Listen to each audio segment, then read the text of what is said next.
नमस्कार साथियों, मयूर education YouTube channel में आपका स्वागत है। आज हम पढ़ेंगे क्लास 10th की विज्ञान विषय की आनुवंशिकी जेनेटिक्स। तो उसके बारे में हम सबसे पहले जानते हैं जेनेटिक्स होता क्या है, आनुवंशिकी होती क्या है। जो सजीव में के शरीर में विभिन्न लक्षणों का अध्ययन किया जाता है उसे जेनेटिक्स या आनुवंशिकी कहते हैं। आनुवंशिकी शब्द का सर्वप्रथम प्रयोग बैटसन ने 1905 में किया और उत्पत्ति ग्रीड शब्द से हुई। ग्रीड शब्द जीन से हुई और जीन से जेनेटिक्स बना और जेनेटिक्स का अर्थ होता है आनुवंशिकी।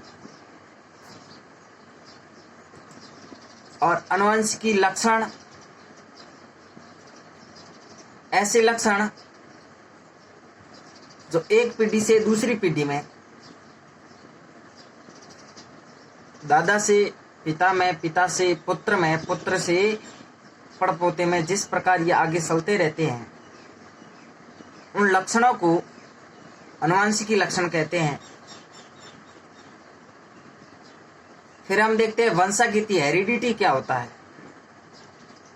आनुवंशिक लक्षणों का जनक पीढ़ी से संतति पीढ़ी में संचरण वंशागति कहलाता है। आनुवंशिकी लक्षण एक पीढ़ी से दूसरी पीढ़ी में जाते उसे आनुवंशिकी लक्षण कहते हैं। और आनुवंशिकी लक्षणों का जनक पीढ़ी से संतति पीढ़ी में जाना वंशागति कहलाता है। वंशागति शब्द का प्रतिपादन स्पेंसर 1863 में किया, स्पेंसर ने किया। अब हम देखते हैं हमारे चारों और वातावरण में अनेकों जीव पाए जाते हैं, प्रत्येक की कुछ न कुछ अलग पहचान होती है और प्रत्येक की जो चेहरा होता है वो भी अलग होता है, प्रत्येक की जो बायोमेट्रिक अंगुलियों के निशान होते हैं वो भी अलग होते हैं।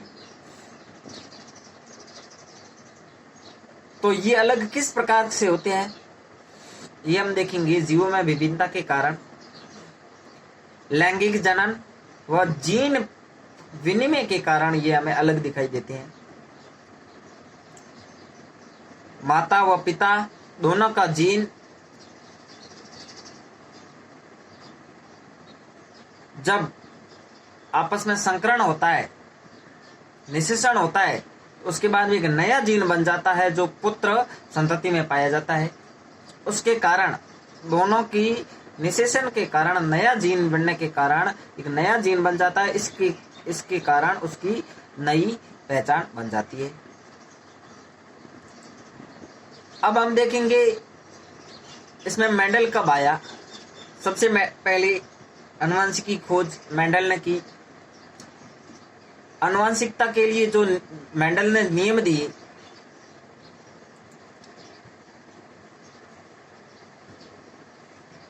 उनको मेंडलवाद कहते हैं। अब हम जानेंगे मेंडल का जीवन परिचय। मेंडल का पूरा नाम था ग्रेगर जॉन मेंडल, जो एक पादरी था, पादरी का काम करता था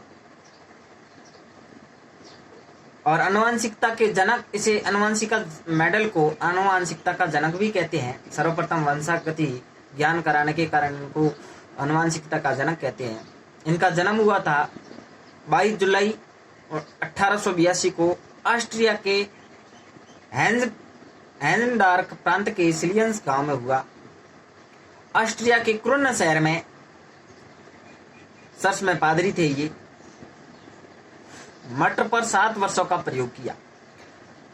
अब हम देखेंगे कि उन्होंने मटर को अपने उद्यान में बोकर उसी पर रिसर्च किया। तो हम देखेंगे कि मटर का वनस्पति का नाम होता है पाइसम सटाइवम। और उन्होंने boron society of natural history के समक्ष शोध प्रस्तुत किया और उनका एक लेख प्रस्तुत हुआ। पादप संकरण का प्रयोग शीर्षक से प्रकाशन हुआ। 6 जनवरी 1884 को उनकी मृत्यु हो गई। तो उन्होंने ये प्रयोग किया और उन्होंने सोसाइटी के सामने रखा। तब किसी ने ये नहीं माना, ये ऐसा नहीं हो सकता।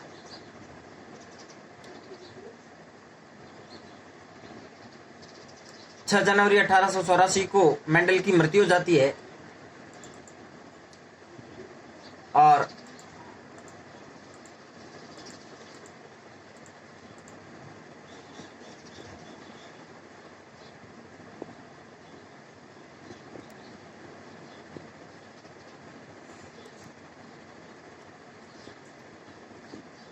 अब हम देखेंगे मेंडल ने जो सक्सेस प्राप्त की उसका क्या कारण रहा।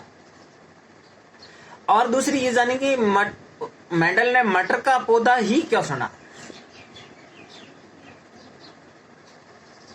मेंडल ने मटर का पौधा इसलिए चुना क्योंकि पहली तो बात यह है कि मटर 1 वर्षीय पौधा है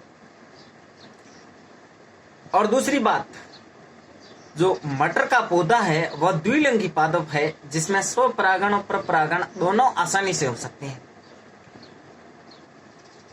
और विपुंसन विधि से इसमें कृत्रिम परागण भी डाला जा सकता है।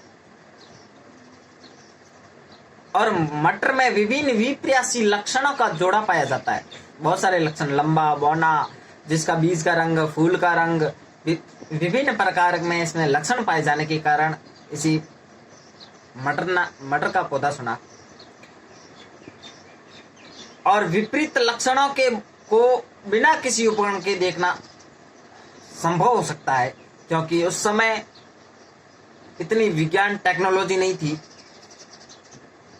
तो उन्होंने ये सोचा कि यदि कोई ऐसा लक्षण आ जाए जिसे मैं देख ही नहीं पाऊं आंखों से, तो उन्होंने इसलिए इसमें मटर ही चुना क्योंकि मटर को जो भी लक्षण आता है उनको हम आंखों से देख सकते हैं। और शाखीय प्रवृत्ति वाला पौधा है। मेंडल ने सतत प्रयोग करके आंकड़ों का सही विश्लेषण किया। मटर का पौधा सभी परिस्थितियों में आसानी से उगाया जा सकता है और मटर आसानी से उपलब्ध हो जाने वाला पादप है। अब हम देखेंगे मेंडल ने किन किन लक्षणों को लेकर, मटर के किन किन लक्षणों को लेकर उन्होंने प्रयोग किया। तो हम सबसे पहले देखेंगे पादप की लंबाई, जिसमें 2 जोड़े पाए जाते हैं, एक लंबा होता है और एक बौना होता है।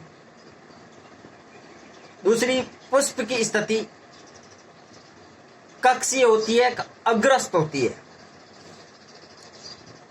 फली की आकृति फूली होती है, संकीर्ण होती है, 2 प्रकार की होती है। और फली का रंग हरा होता है या पीला होता है। पुष्प का रंग बैंगनी होता है या सफेद होता है। बीज की आकृति गोलाकार होती है या झुर्रीदार होती है, पत्थर की तरह, मतलब झुर्रीदार होती है। बीज का रंग पीला होता है या हरा होता है। अब जो हमें प्रभावी लक्षण देखते हैं इसमें, जैसे पौधे का लंबापन होना, पुष्प की स्थिति कक्षीय होना, फली की आकृति फूली होना और फली का रंग होता है वो हरा होना, पुष्प का रंग बैंगनी होना और बीज की आकृति गोलाकार होना और बीज का रंग पीला होना, ये है प्रभावी लक्षण। और मटर में अप्रभावी लक्षण है पौधे का बौना, पुष्प की स्थिति अग्रस्त, फली की आकृति वो संकीर्ण, फली का रंग है वो पीला है, पुष्प का रंग है वो सफेद है और बीज की आकृति झुर्रीदार और बीज का रंग है जो हरा है।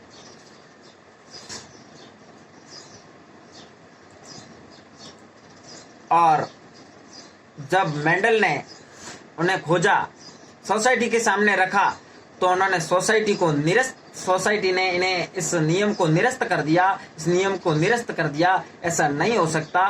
फिर कई सालों बाद 3 वैज्ञानिक आए, उन्होंने नई खोज की। क्या ऐसा संभव हो सकता है? तब ह्यूगो डी ब्रिज हॉलैंड की, कार्ल कॉरेंस जर्मनी की और एरिक वॉन शेरमैक ऑस्ट्रिया के 3 वैज्ञानिक आए और तीनों ने इस नियम की दोबारा खोज की। तब ये पाया गया कि जो मेंडल ने कहा, एक पीढ़ी से दूसरी पीढ़ी में आनुवंशिकी लक्षण जाते हैं और कई प्रकार के उन्हें अध्ययन किया, तो उन तीनों वैज्ञानिकों ने मेंडल के अध्ययन को सही पाया।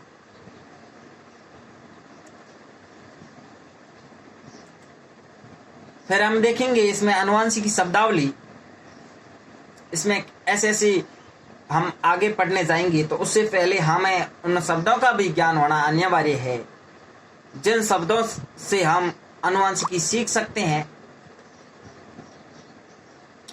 जैसे जीन, ऐसी आनुवंशिकी इकाई जो लक्षणों को एक पीढ़ी से दूसरी पीढ़ी में ले जाने का कार्य करती है, जीन कहलाती है। ऐसे लक्षण जो एक पीढ़ी से दूसरी पीढ़ी में जो ले जाने का कार्य करती है, जो वहन करती है, वह जीन कहलाती है। और जॉनसन ने जीन नाम दिया। जॉनसन मेंडल के बाद में आया, तो मेंडल ने क्या नाम दिया? मेंडल ने इसका नाम कारक दिया। मेंडल ने जीन की खोज नहीं की, उस समय उसको ज्ञान नहीं था जीन का, तो उसने एक कारक दे दिया। ऐसा एक कारक होता है जो एक पीढ़ी से दूसरी पीढ़ी में ले जाता है, उसे कारक कहते हैं। जब बाद में जॉनसन आया, जॉनसन ने उस कारक का नाम जीन रख दिया। फिर युग्म विकल्पी, आनुवंशिकी लक्षण में एक युग्म पाया जाता है। पीछे हमने देखा, जैसे पौधे की लंबाई की बात करें तो एक लंबा होता है, एक बौना होता है। पुष्प की रंग की बात करें, फली की आकृति की बात करें या फली के रंग की बात करें, फली बीज की आकृति की बात करें, तो सभी में युग्म पाए जाते हैं। लंबा, बौना, पीला, हरा, बैंगनी, पीला, इस प्रकार का एक युग्म पाया जाता है, उसको युग्म विकल्पी कहते हैं। और ये 2 प्रकार के होते हैं, समयुग्मी और विषमयुग्मी। समयुग्मी जिसमें दोनों लक्षण समान पाए जाते हैं, 2 लक्षण लेते हैं, दोनों लक्षण समान पाए जाते हैं। जैसे 2 लक्षण लिए दोनों लंबे के ले लिए, या 2 लक्षण लिए दोनों बौने के ले लिए, उसे समयुग्मी कहते हैं। तो दूसरी बात विषमयुग्मी। विषमयुग्मी क्या होता है? जिसमें एक लक्षण होता है लंबे का और एक लक्षण होता है बौने का। एक शुद्ध लंबा जिसमें दोनों लक्षण लंबे के होते हैं, शुद्ध बौना जिसमें दोनों लक्षण बौने के होते हैं, और जिसमें अशुद्ध लंबा कहते हैं, क्योंकि हमेशा लंबा होता है वो प्रभावी लक्षण होता है।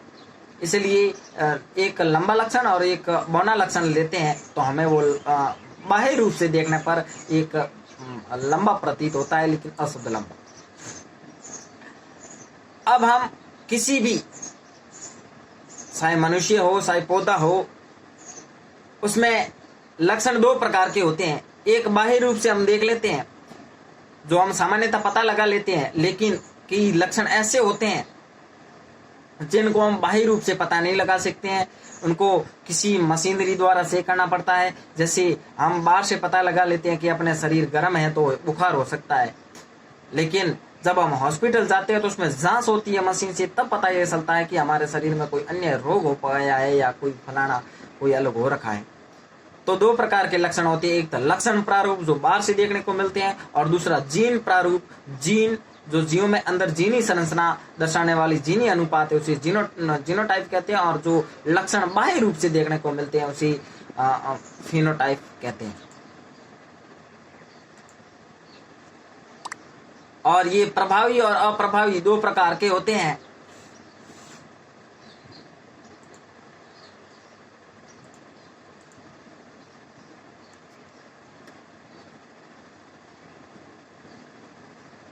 प्रभावी लक्षण अभी पढ़ा था, जो ज्यादा प्रदर्शित होते हैं वे प्रभावी लक्षण कहलाते हैं।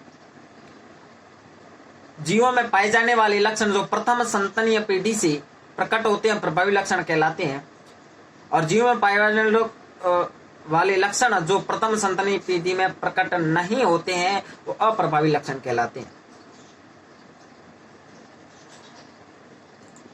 अब हम देखेंगे संकरण क्या होता है।